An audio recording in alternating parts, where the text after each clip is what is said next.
Convidá-los a abrirem suas Bíblias juntamente comigo no Evangelho, conforme escreveu Marcos, que é tido como base para os demais evangelhos, dentro dos sinóticos.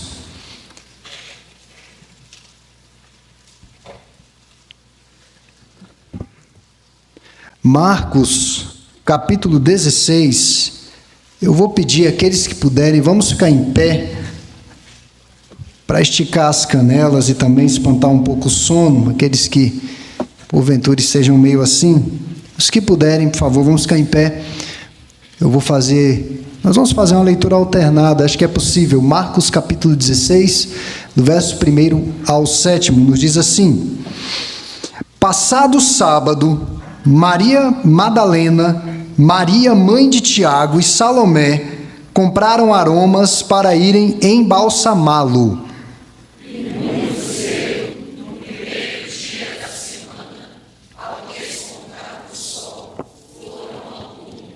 Diziam umas às outras: quem nos removerá a pedra da entrada do túmulo?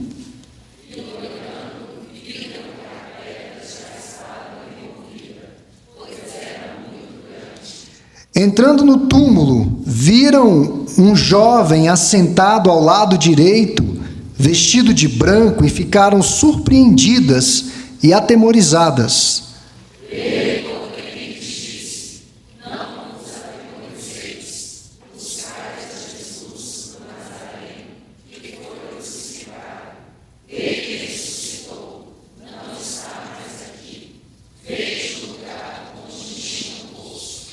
Mas ide e dizei a seus discípulos, a Pedro, que ele vai adiante de vós para a Galileia. Lá o vereis, como ele vos disse. O 8º.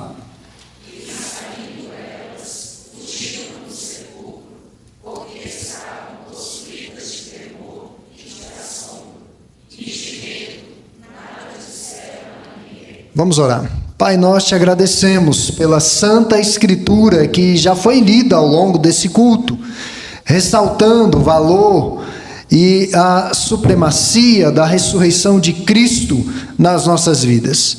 Imploramos que tu possas, ó Deus, aplicar esses princípios da tua palavra às nossas vidas essa manhã. Em Cristo Jesus oramos. Amém. Pode voltar ao seu assento, se acomode.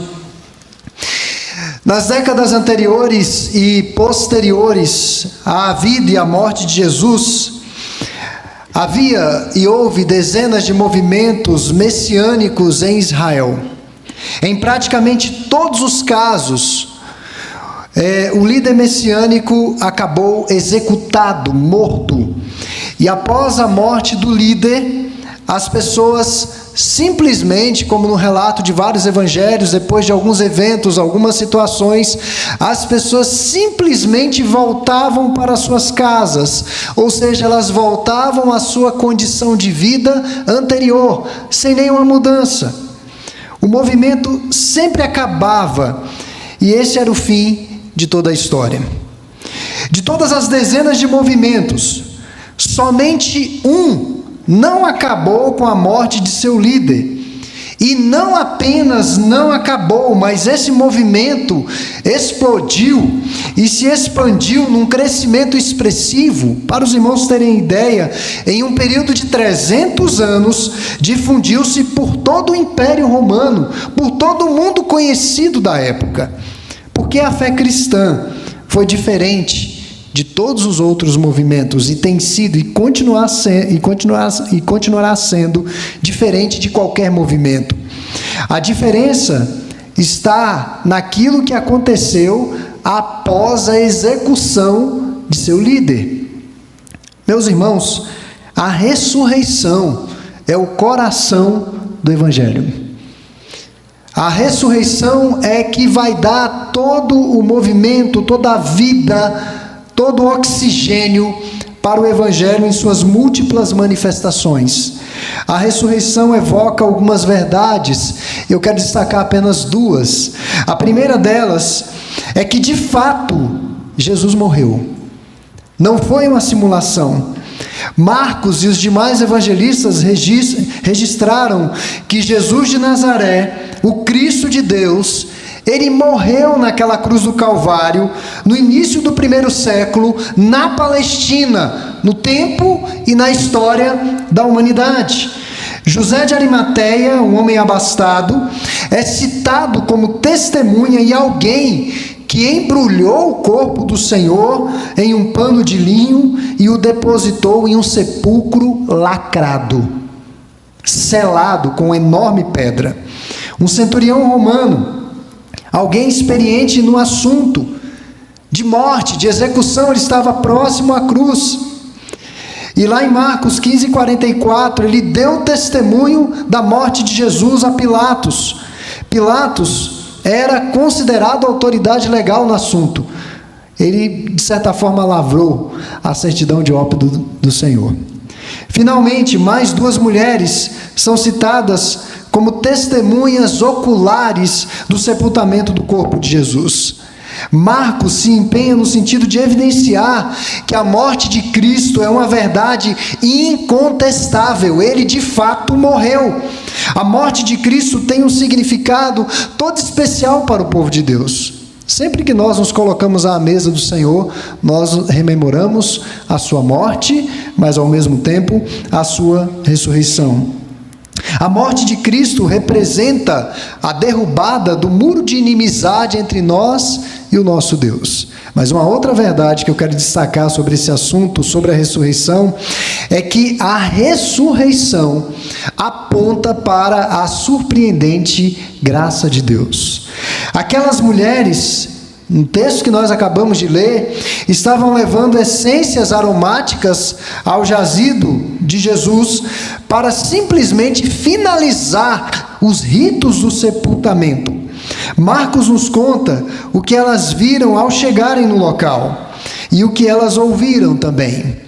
Ele ressuscitou, não está aqui.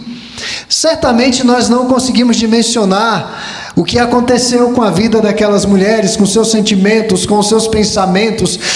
Deu de fato uma bugada, porque elas chegaram preocupadas no sentido de quem removeria aquela pedra enorme. E elas, ao chegarem, se depararam com o sepulcro aberto. E não apenas isso, um varão, um homem, sentado sobre a pedra, ou seja, ele que removeu a pedra sozinho. Ele diz: olha, ele não está mais aqui. Elas foram na expectativa de encontrar um cadáver, mas ao invés disso ouvem essas surpreendentes palavras. É bom ressaltar que o Senhor Jesus já havia predito a sua morte e ressurreição. Marcos vai relatar isso nos capítulos 8, 9 e 10. Mas ninguém estava esperando a ressurreição de Jesus. Nenhum dos seus discípulos, muito menos aquelas mulheres. Se tivessem esperando, os evangelhos registrariam a atitude deles de pelo menos espiar o sepulcro, na curiosidade. Nenhum dos discípulos foi ao sepulcro dar uma espiada. Será que as palavras que o Senhor disse, de fato, iriam se consumar, se realizar? Porque a morte tomou conta dos seus corações. Eles perderam completamente a esperança diante da morte do seu líder.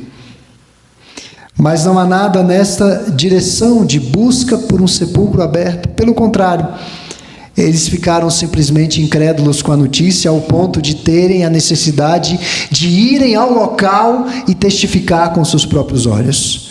Celso, não o Celso Alexandre, mas Celso, filósofo grego do século II e ferrenho opositor do cristianismo, dentre outras questões, ele afirmou o seguinte: o cristianismo não pode ser verdade, pois os relatos escritos da ressurreição são baseados em testemunhos de mulheres, e todos sabem que as mulheres são histéricas. Olha o que Celso, não o nosso Celso, mas um Celso filósofo.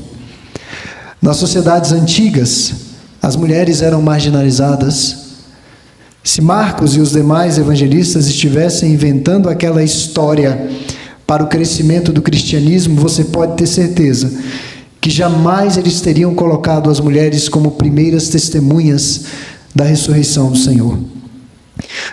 E nós percebemos, meus irmãos, que tanto esse relato das mulheres testificarem a ressurreição do Senhor primeiramente, esse relato é verdadeiro, mas posteriormente se difundiu pelo Império Romano e por todo mundo conhecido da época que os discípulos emularam a ressurreição do Senhor e que eles roubaram o corpo do Senhor. E essa foi a versão para os judeus e para o mundo da época, foi o que saiu na Globo, foi a notícia. A morte de Jesus foi um embuste, a ressurreição de Jesus foi um embuste. Meus irmãos, os contemporâneos dos dias de Jesus estavam predispostos a não crer na ressurreição. Os gregos acreditavam que a morte era a libertação da alma de um corpo de morte. Os judeus acreditavam numa ressurreição universal e não individual. Ou seja, muitos iriam ressuscitar coletivamente. 3 linhas fundamentais de evidência se entrelaçam para nos convencer de que Jesus ressurgiu dos mortos. O fato do sepulcro estar vazio. O parecer de numerosas testemunhas oculares. Em Atos dos Apóstolos nós vamos perceber isso. Centenas de pessoas viram o nosso Senhor ressurreto. E o impacto de longo prazo na vida de seus seguidores. O que nós acabamos de ler em 1 Coríntios 15, 17, que é pela crença na ressurreição que os nossos pecados são perdoados. Hoje as pessoas têm dificuldade de crer na ressurreição, porque ela não pode ser comprovada cientificamente em tubos de ensaio, e não pode mesmo. Meus irmãos, concluindo, a ressurreição é o coração do Evangelho. De fato, o nosso Senhor morreu e essa ressurreição aponta para a surpreendente graça de Deus. A morte dele significa que não há morte para nós, morte eterna. A ressurreição dele significa e prefigura a nossa própria ressurreição. Certamente, já participamos de tantos funerais tristes. E praticamente todas as vezes que eu vou a um cemitério, e eu participo até o último momento, aquele momento mais difícil em que o caixão tem que descer e efetivamente aquilo ser fechado, eu fico pensando na minha mente, no meu coração, não é possível que a vida humana acabe desse jeito, ou acabe dessa forma. Não é possível. A ressurreição dele significa a nossa ressurreição. A ressurreição é o ponto central sobre o qual a história do mundo se articula. A ressurreição redireciona a nossa trajetória de forma irrevogável na direção de Deus. Cremos que Deus nos aceitou por amor de Jesus, por meio de um dos atos da mais pura graça. Ele espontaneamente se entregou por nós. A ressurreição de Cristo aponta para a base da nossa esperança e futuro. Cremos o suficiente nesta gloriosa verdade. Meus irmãos, o que nos impulsiona? O que faz com que nos levantemos todo dia de nossas camas no horário que nós levantamos? Será que é a jornada do dia? Nem sempre, porque a jornada será extenuante, difícil. Mas aquela jornada daquele dia vai te levar para algum lugar. E é justamente isso que te motiva a continuar fazendo o que está fazendo. O que motiva o crente a continuar vivendo é a ressurreição do Senhor e a sua própria ressurreição. Até o ponto em que este futuro for real para nós, ele mudará tudo acerca de como vivemos no presente. Porque é tão difícil enfrentar o sofrimento. Porque é tão difícil enfrentar uma enfermidade sem muita solução. Porque é tão difícil fazer o que é correto quando sabemos que aquilo custará dinheiro, reputação e para muitos até a própria vida. Porque é tão difícil enfrentar a própria morte e a morte de um ente querido. É difícil porque pensamos que esse mundo caído é o único que teremos. Há uma história na igreja do falecido Timothy Keller, aqui no Brasil conhecido como Tim Keller, na igreja presbiteriana de Manhattan. Lendo em um dos seus livros, eu fiquei impactado com a história dessa irmã, Joni Eareckson. Ela sofreu um grave acidente e ficou tetraplégica, paralisia do pescoço para baixo. Crente. E nos cultos ela esquecia que tinha essa limitação, a não ser quando o dirigente pedia para ficar de joelhos ou em pé. Aí ela se lembrava dessa limitação. Todavia, teve certa feita que ela não chorou de dó de si mesma, mas por causa da esperança da ressurreição. E ela escreveu o seguinte: e ali, sentada naquela cadeira de rodas, de repente me ocorreu que no céu serei livre para andar, correr, pular e daí por diante. Quando encontrar com o Cordeiro, a primeira coisa que planejo fazer quando estiver com as minhas pernas ressurretas é cair de joelhos, cheia de gratidão e glorificando a Deus. A esperança da ressurreição é o que nos motiva. Nós estamos caminhando nessa direção. Somente a ressurreição nos promete não apenas uma mente e coração novos, mas um novo corpo.